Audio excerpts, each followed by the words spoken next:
Tai sveiki susirinkę, sveiki Žmogaus instituto bendruomenės nariai ir visi, kas žiūri. Tai šiandien su jumis sveikinus aš, Dalius Kurlininkas, psichologas ir psichoterapeutas.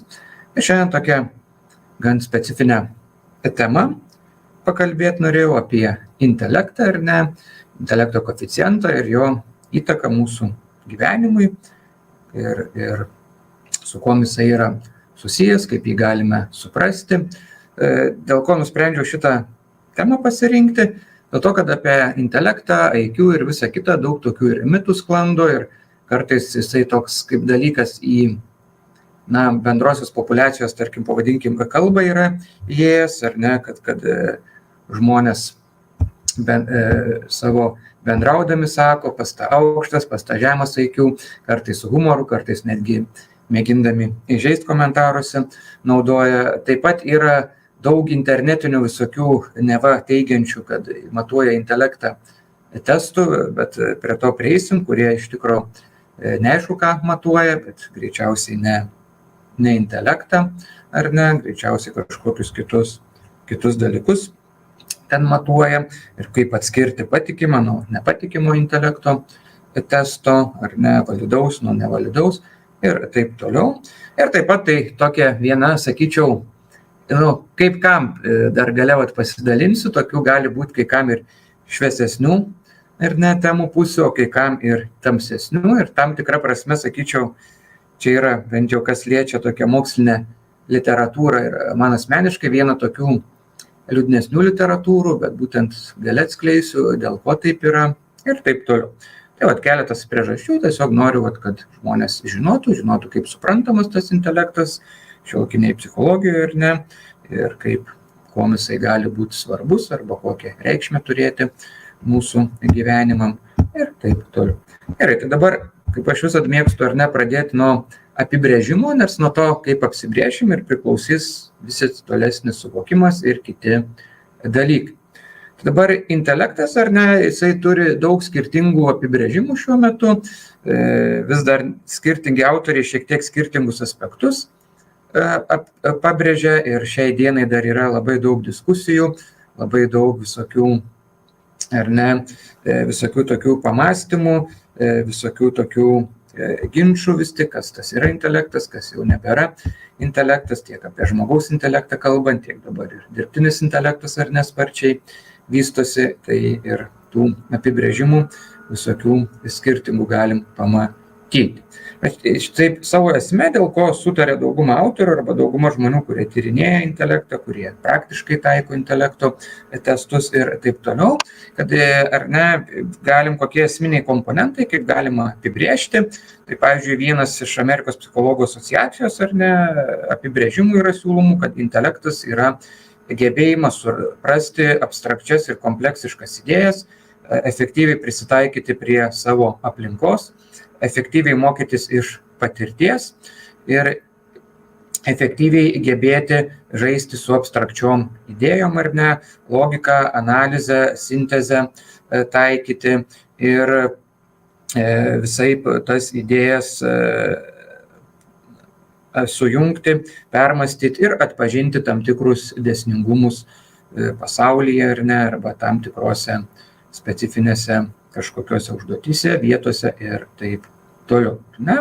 Jeigu tokį platesnį pažiūrėsim ar ne, taip apjungus daugiau visokių dalykų, tai iš esmės tai yra tokie vieni svarbiausių dalykų, ką pabrėžia, tai intelektas apibrėžia kaip proto funkciją ar ne, protinės funkcijas ir būtent apibrėžiamas per gebėjimą efektyviai ir greitai mokytis iš patirties, spręsti naujas ir nepažįstamas problemas ir efektyviai ir adaptyviai taikyti seną informaciją ar nesusiduriant su naujais iššūkiais.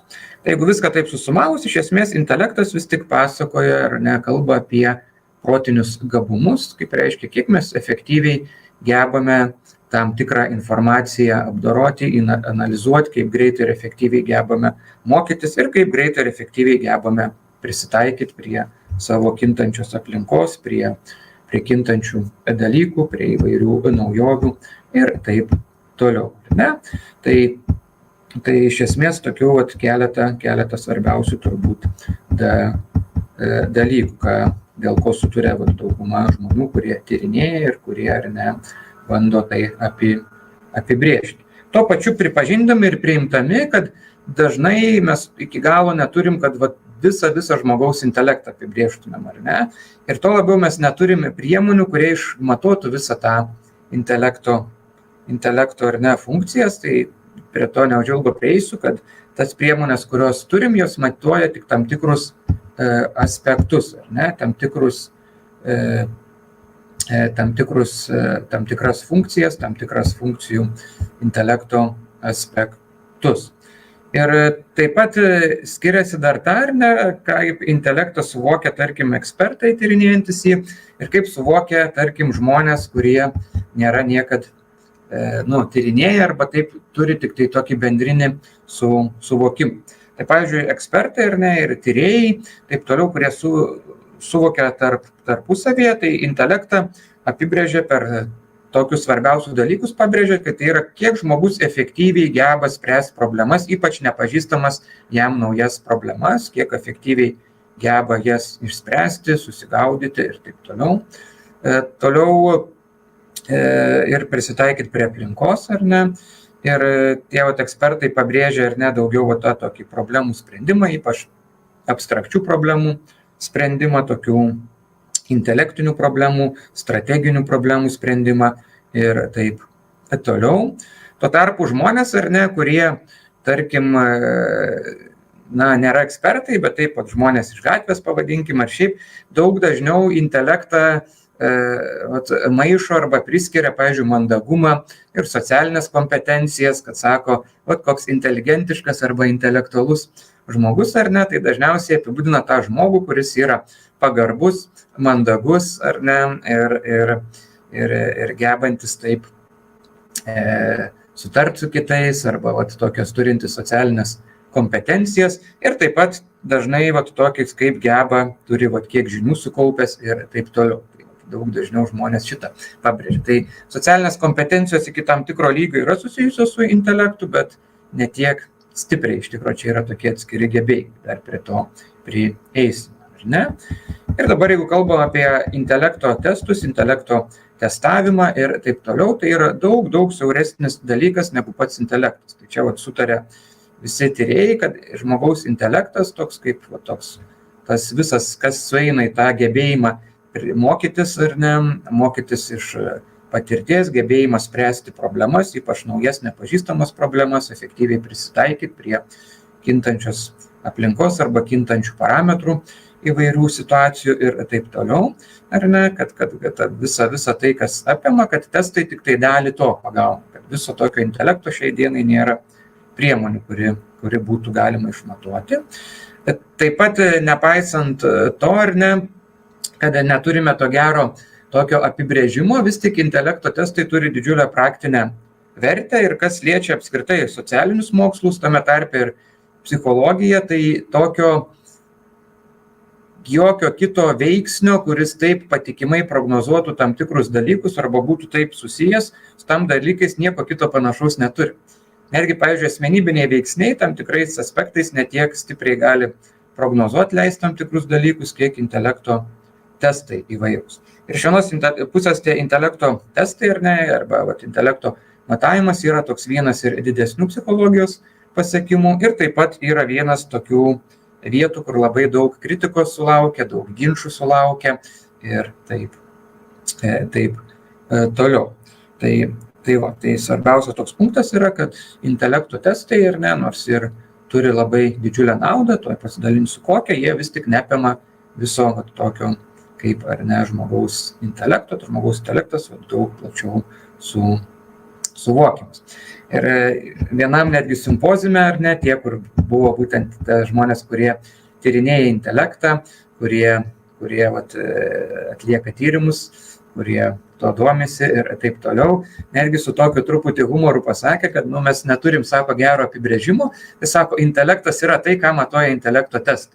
Tai truputį su humoru ir truputį rimtai, kad daug dažniau turim daug tokio praktinio pritaikymo daugiau negu tokio labai gero teorinio pagrindimo arba labai gerų tokių teorinių modelių. Tai čia toks yra kiek gal neįprasta, dažniausiai atvirkščiai psichologijai būna, kad daug teorijos ir kiek mažiau to praktinio pritaikymo ar tokių dalykų, tai čia toks įdomus dalykas, ar ne? Ir dabar jeigu kalbam, kokie yra tokios pačios didžiosios teorijos šiuo metu, kurios vyrauja intelekto testavime ir intelekto supratime ir taip toliau, ar ne, ir kur indėlis, tai toks Charlesas Spearmanas buvo toksai, kuris labai stipriai apskritai testus įvairius tyrinėjo, jisai tokią ir faktorinę analizę labai paskatino, tokį statistinį metodą naudoti visus psichologijos, ar ne, psichologijos tyrėjus ir taip toliau, ir taip pat apie intelekto testų įvairių kūrimo, matavimo, tikrinimo ir taip toliau prisidėjo. Ne? Ir jisai iškėlė tokią teoriją, kuri turi daug mokslinio pagrindo ir neužilgo pristatysiu, yra kita teorija, kuri netgi taip prieštaringa šitai teorijai, kad yra tas vadinamas bendrasis intelekto faktorius, toksai kaip jisai pavadino G faktorium arba general factor, general intelligence factor ir angliškai tai bendrojo toks intelekto faktorius arba G faktorius, kuris reiškia, kad žmonės skiriasi pagal tai, kiek stipriai turi išreikštos tokius bendruosius protinius gebėjimus, ar ne? Ir kad tie bendrieji protiniai gebėjimai daro įtaką visiems kitiems specifiniam gebėjimam. Ir, pavyzdžiui, yra čia tas skirstymas, tarkim, į verbalinius ir neverbalinius dar gebėjimus, ar ne? Tai neverbaliniai gebėjimai, pavyzdžiui, intelektiniai būtų, kaip žmogus geba efektyviai, tarkim, erdvinius kūnus suvokti ir savo galvoje juos suvokti, kaip pasisukus, kaip ta forma įgaus ir taip toliau. Tai čia toks, tarkim, vienas iš erdvinio intelekto elementų, taip pat kaip geba atpažinti tam tikrus dėsningumus, ar ne, kaip tam tikri taškai juda, kaip tam tikri dalykai keičiasi ir taip toliau. Tai čia tie neverbaliniai gebėjimai vadinasi, ir kiti yra verbaliniai gebėjimai, kiek efektyviai žmogus geba suvokti kalbą, ją naudotis, ar ne, atpažinti įvairius dalykus, perprasti su žodžiais, žaismas, žodžio abstrakcijas tokias modeliuoti ir taip toliau.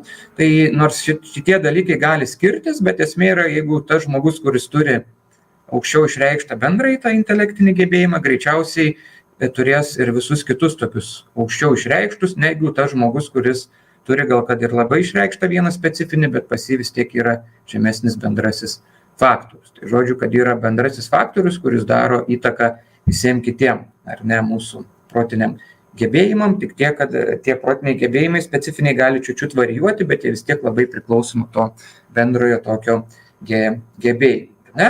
Tai viena yra tokia pusė.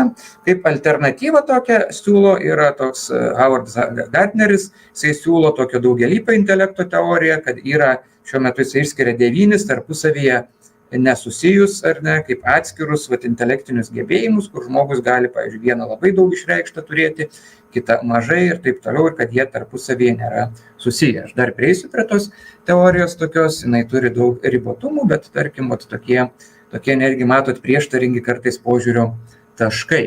Ir vienas tokių modelių, kuris yra labiausiai nusistovėjęs, ar ne, ir turi daugiausiai tyrimų, ir jo yra paremti visi iš esmės beveik didžioji dalis intelekto testų, kurie yra validus, patikimi ir taip toliau. Tai yra toks Kettle-Horn-Carroll arba CHC, toksai modelis, kuris paremtas yra tokio Kettle, Horn ir Carroll darbais. Ir tokia kaip sintezė visų tų dalykų. Ir toje sintezėje yra išskiriami tokie kaip 2 intelekto aspektai arba 2 intelekto, netgi 2 intelekto tokie komponentai, kur vienas jų atspindi daugiau prigimtinius dalykus, kitas labiau atspindi aplinkos dalykus. Tai yra fluidinis ir kristalizuotas, ar ne, intelektas. Tai fluidinis intelektas yra suprantama kaip ta tokia, pavadinkim, grinoji, ar ne, grinoji nuo mūsų išmokimo, kultūros ir taip toliau nepriklausanti jėga, ar ne, mūsų protinė, mūsų tokia, kas ateina daugiau iš prigimties ir fluidinis intelektas yra labiau apie tai, yra vienas svarbių dalykų fluidinio intelekto apdorojimo greitis.